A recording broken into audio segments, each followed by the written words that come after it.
listening to Give God 90, where we're not afraid of the tough biblical questions, because we will dig through the language, the culture, and the history to find the truth revealed in the words of our Creator.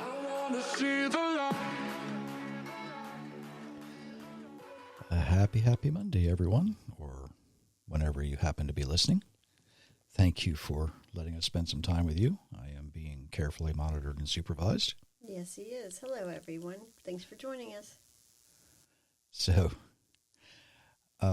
if you like what you hear and all that good stuff, you might want to consider hitting those share buttons and like buttons and all that good stuff. It just makes it easier for people to find us. And apparently a lot of people are, because when I looked at the statistics, we've actually added another 100 or so people. So that's awesome. we really do appreciate that. Yes, we do. If you haven't been to GiveGod90.com lately, you may want to check that out. Also, I had a message this week. Someone was concerned about the audio, so I've made some adjustments, and I hope it works. Sometimes it is on our end. Sometimes it gets affected somehow when it's uploaded, and I don't know how all that works. It just does. It's weird. It's all in the software, and I'm not sure how that works. So we're trying. Also, author Jerry Mitchell's Where the Books Are, if you're interested in that. And now that the commercials are done, there's some things I'm hesitant to talk about because they're a little bit out of my realm of, dare I say, expertise. But I've been hearing a tremendous amount of things this week, and I need to address this because it's something that you need to know about, and it's something you need to think about. And I need to say right up front, I am not an economist. Okay? My expertise on the economy can fit in like 2 sentences. So I'm not. But I don't think anybody needs to be an economist or even a prophecy expert to consider what we're going to look at today. In fact, I think if you consider yourself a prophecy expert, you might want to reconsider your point of view, right? There are things that are prophesied that might not wind up looking like what we thought they were going to look like, right? There's things that have been said or things that have been written, I should say, in the Bible that might wind up looking quite differently than what we think they were described as.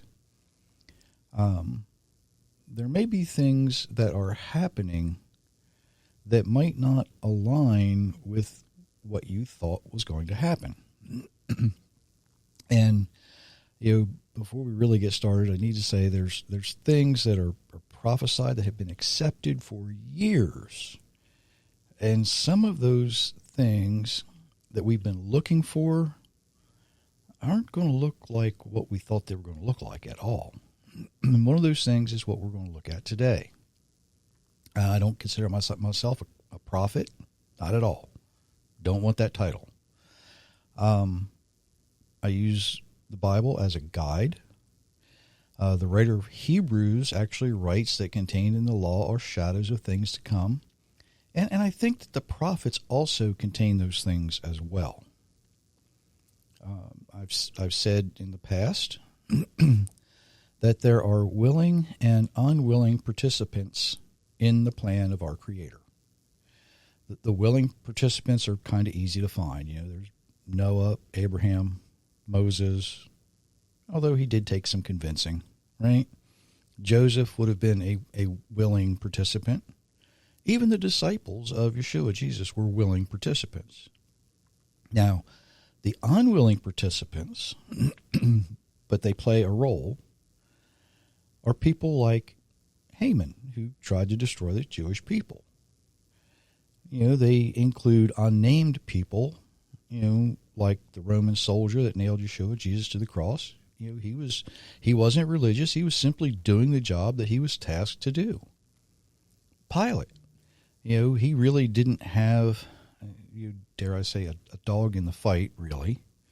He was just trying to do the best he could for Caesar.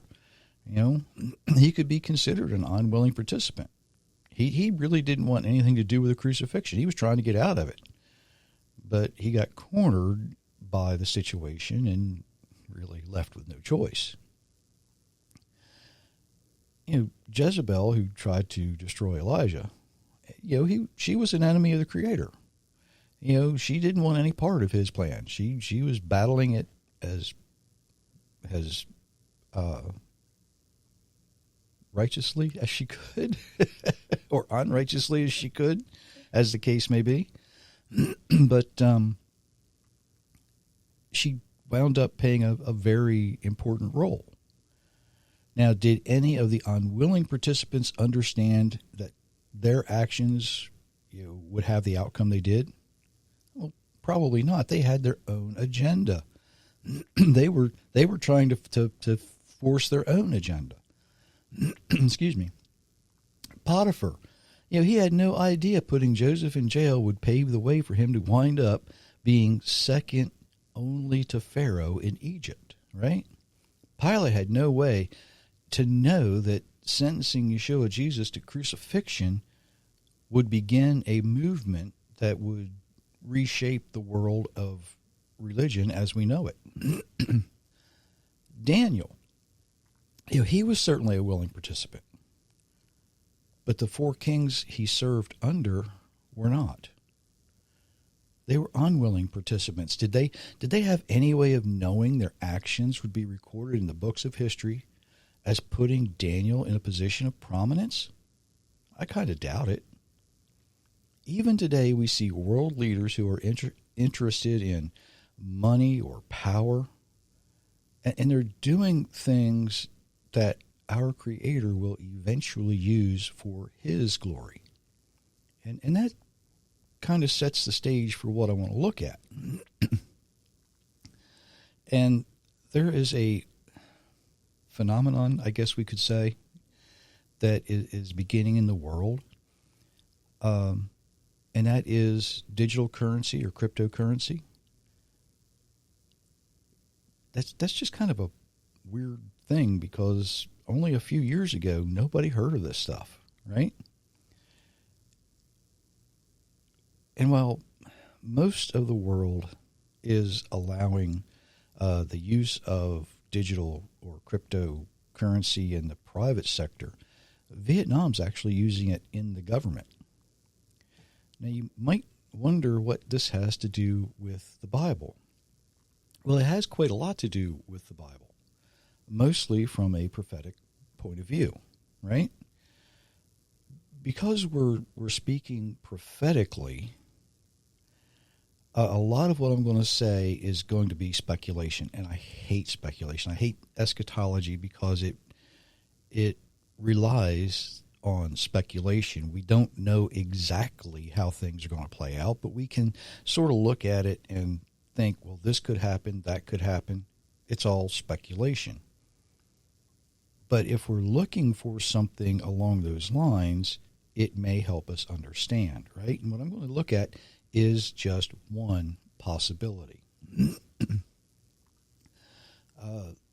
We talked about the Creator's economy in a few episodes ago, and I explained how the Creator's economy works.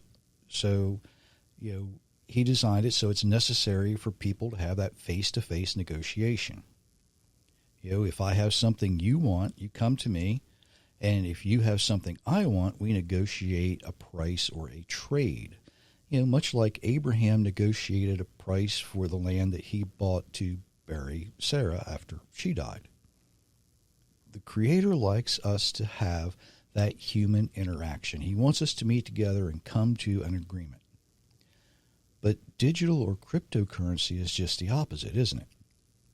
There's no need to come together to negotiate any type of an agreement. There's a set price, and it's kind of a take it or leave it situation, right?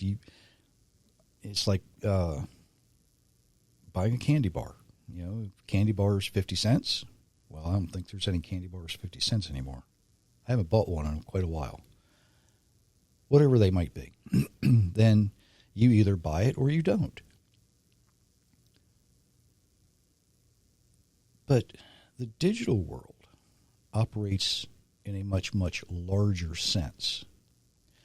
So large that it could be considered very massive. Now, compare that to buying a candy bar or a loaf of bread. It kind of, it's like comparing Godzilla to a flea, right? There's a description of this in the Bible in a few places. If you think about it this way, and Myra's going to read some verses that might set this up for us. They worshipped the dragon who had given authority to the beast, and they worshipped the beast, saying, "Who is like the beast, and who can wage war against it?" Revelations 13, verse 4. After this, as I watched in my vision in the night, suddenly a fourth beast appeared, and it was terrifying, dreadful, and extremely strong, with large iron teeth. It devoured and crushed. Then it trampled underfoot whatever was left. It was different from all the beasts before it, and it had 10 horns, Daniel 7:7. His power will be great, but it will not be his own. He will cause terrible destruction and succeed in whatever he does. He will destroy the mighty men along with the holy people. Daniel chapter 8, verse 24.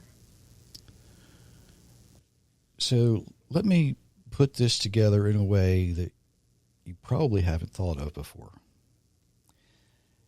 In the past few weeks, President Trump has pledged to begin building an AI network along with self-contained power plants that are going to power them. They're going to be coal-fired plants. They're not going to be connected to the main power grid. So, if something happened to the main power grid, the electric to run these systems would not be interrupted, right? The servers would continue. I don't think that the current administration really understands what they're going to be providing power for. Okay? Under the guise of artificial intelligence, these servers or data mining operations will have the capacity to handle the massive digital currency transactions necessary for all forms of transactions around the world. Okay? Now, it might take several years for them to be operational and then transformed from an artificial intelligence to economic function, but the possibility does exist for that outcome. Think about that. Now, once that happens, once they're set up, once they're operational, once they begin to move from artificial intelligence, helping people pass their bar exam or medical boards or whatever they might be used for, once they move from that into the financial and economic world, it's going to be necessary to convince people to use that economic system, right?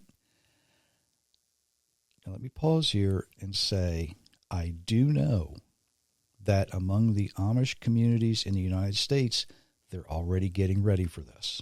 They're already holding meetings, trying to figure out how they can still be part of an economic system when they don't use credit cards, they don't use electric, they don't use the banking system. It's all a cash and barter society, right? So they're already seeing this as a potential of what's going to happen. But outside of the Amish community, the world really has come to rely on the convenience of credit cards, right? And to a small extent, digital currency as well. But think about this. Once the data centers are ready, there's going to be the need for some huge incentives for people to move their assets into the digital realm. Maybe maybe they'll tell you, oh, you know what? If you use our system, we'll lower your rent if you're renting a house.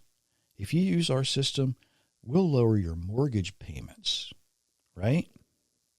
It's kind of like credit cards today. You know, if you go to the paperless billing, I think some electric companies are offering this as well. If you go paperless, it's going to save you money. Everybody wants to save money, right? Everybody wants to save money. So they offer these incentives to get you to buy into this paperless system.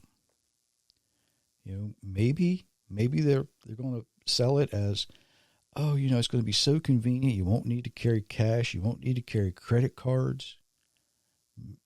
It might be, this system is so secure. If you trust us with all your money, you never have to worry about anything else again. Think about that. How many people would fall for that? It's so secure, you won't have to worry about a thing. Whatever those incentives might be, whatever they might be, they're going to find a way to coerce you at first into using that system. Later, it will become mandatory because there are going to be so many people already using it.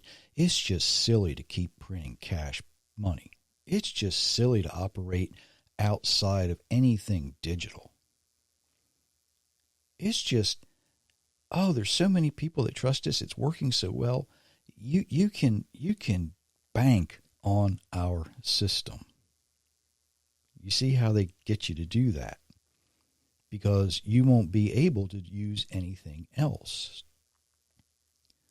And they might name it at first, you know, something like the Beta Economic Assistance System for transaction, for instance. Beta means testing, right? It's their first run.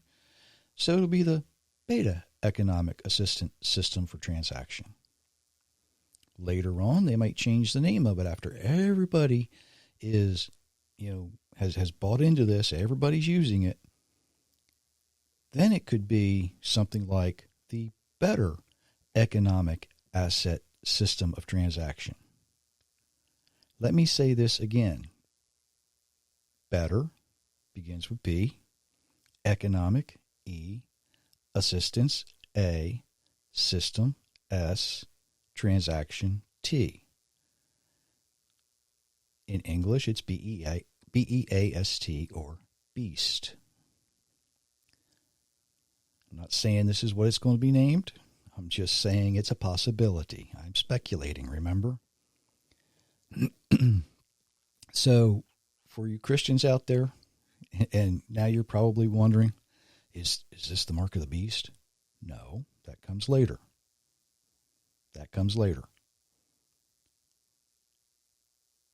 But what, as believers, can we do to resist this? Well, quite honestly, not much. It's going to happen because the world, especially the secular world, who have bought into all of the AI, the artificial intelligence, who have bought into all the digital, they're going to look at this and say, oh, this is the greatest thing since sliced bread. This is the greatest thing. Nothing could be better. Right? You really aren't going to be able to fight this or resist this because we know it's coming. We know it's coming. We probably didn't think it would take this form, but we have known for, well, since Zechariah, that this was going to happen.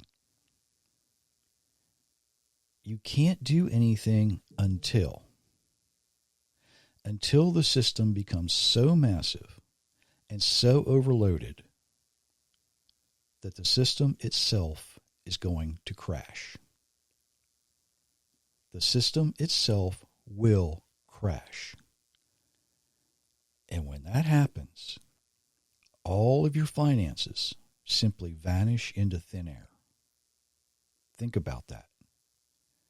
You have put everything you've got into this system, whether you were coerced into it or whether you were forced into it. Everything you had is gone. Now, before that happens, everybody's going to be so happy using this system, they think it's just able to provide them with what they think is economic security. They will completely rely on it. But when it crashes and everyone is financially ruined, or so they're led to think they're going to be financially ruined, that's when the folks in charge will come up with a solution. This is known as the Hegelian dialectic. I've created a problem that only I have a solution for. Right? What's their solution going to be?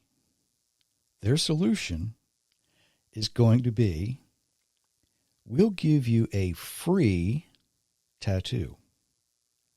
And if you have this free tattoo, or you have this free mark, it will prove that you were part of the system, and you can just keep on buying and selling like nothing ever happened.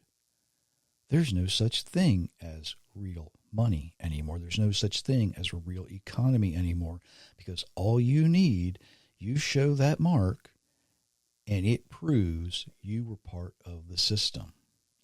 So Christians, there is your mark. That's what you've been waiting for. I'm going to give you a word of warning here. Don't do it. Don't do it. Don't get the mark, because that is a defining moment for you. If you take the mark, it shows your reliance on the system instead of your reliance on the Creator. Now, you might be wondering, well, how can I buy or sell or feed my family or pay my bills, pay my mortgage? How can I keep living in the house I'm living in? Well, that's what the beast wants you to think. You know, when things get that bad, trust me, your small contribution is going to be pretty much meaningless. It really will be. They're going to attempt to force you into this. Are you going to need to feed your family? Yeah, you're going to need to feed your family. Are you going to need to make sure that they have the proper care that they need? Yeah. But what's the answer? What is the answer? How will you find a way to feed your family? How will you find a way to keep the lights on? Well, that is you return to the Creator's economy. You trade with your neighbors.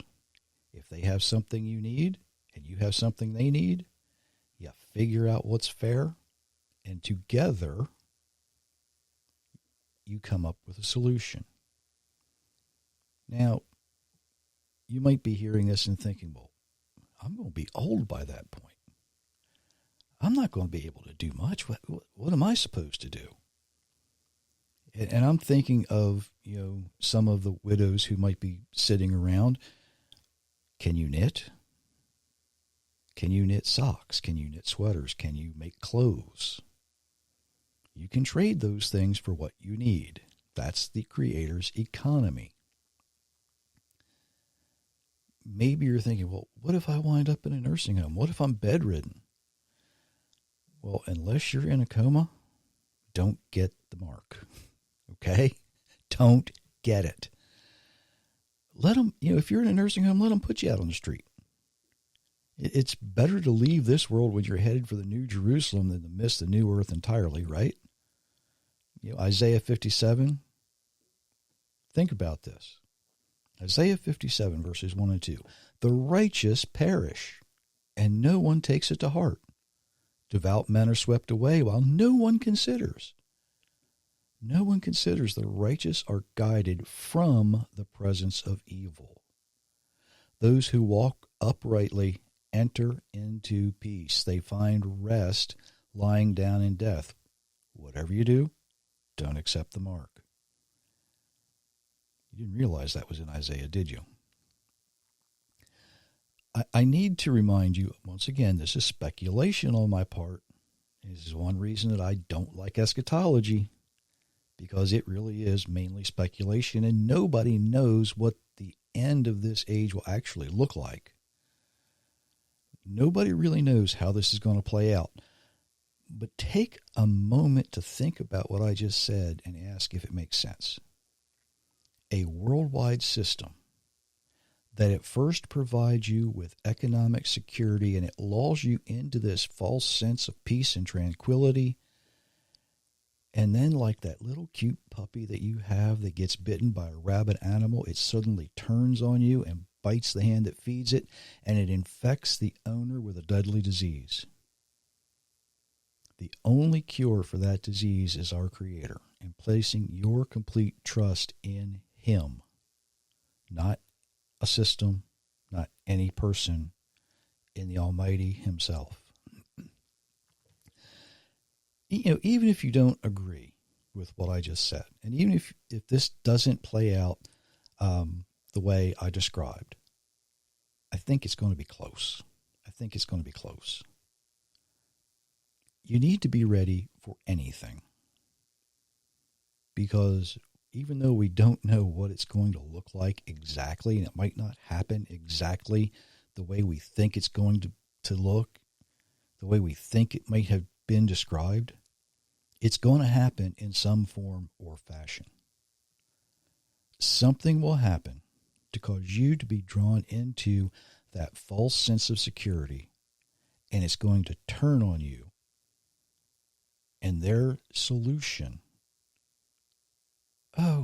just get this, Mark, just do it my way. Just do it my way. Just do it. Well, the best advice I can give you is not to be like the Nike commercial and just do it. Just don't do it. Just don't do it. If that's what it's going to look like, that's what it's going to look like. I'm not trying to be prophetic. I'm not trying to be philosophical. I'm simply saying this is something to watch for, because we're getting ready to enter this portion of the age. And if you don't think we are, just look around the world. Read the news. Follow the money. You'll see where it's going. So until next time, we do wish you many, many blessings, everyone. Be blessed all.